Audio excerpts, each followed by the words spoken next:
Je m'appelle Hervé Monchot, donc je suis archéozoologue et maintenant je travaille sur des périodes historiques essentiellement sur toute la péninsule arabique.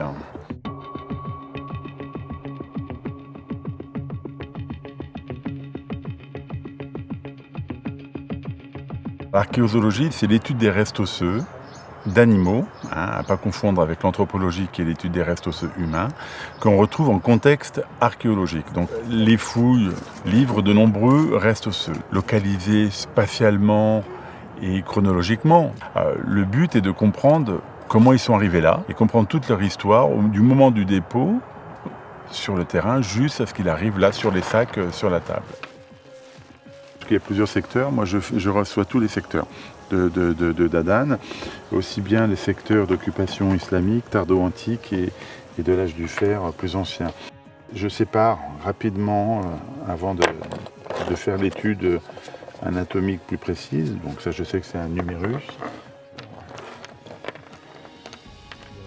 Ces restes osseux donc, vont nous fournir de nombreuses informations sur le monde animal, la relation homme-animal, naturellement à travers l'alimentation carnée, bien sûr. Alors, pour le dromadaire, on voit qu'on a surtout des éléments des bas de pattes. Là, nous avons un métatarse. Là, nous avons les extrémités de condyles de métapodes. Donc, peut-être, on peut imaginer que c'est cassé, qu'il y aurait un métapode à peu près complet. La collègue archéobotaniste, elle, trie les sédiments et souvent dans les sédiments il reste des petits ossements, des petites choses, souvent des petits rongeurs ou des poissons, des petites choses comme ça. Ça vient de 39. Il y a juste une épiphyse de première phalange.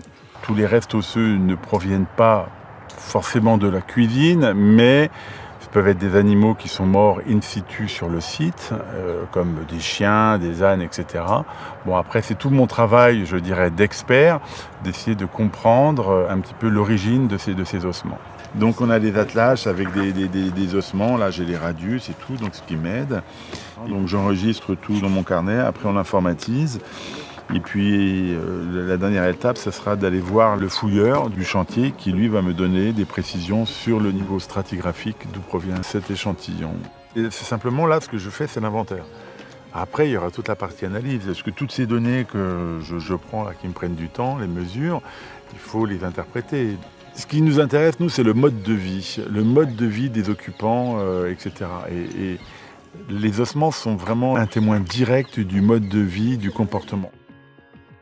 Là, il y a une strie de découpe qui est transverse à l'os, on la voit là bien. Et ça, c'est vraiment au niveau d'un métapode, donc on est au niveau de la cheville, en dessous de la cheville. Donc ça a été certainement fait au moment de la désarticulation ou du dépouillage, où on retire la peau.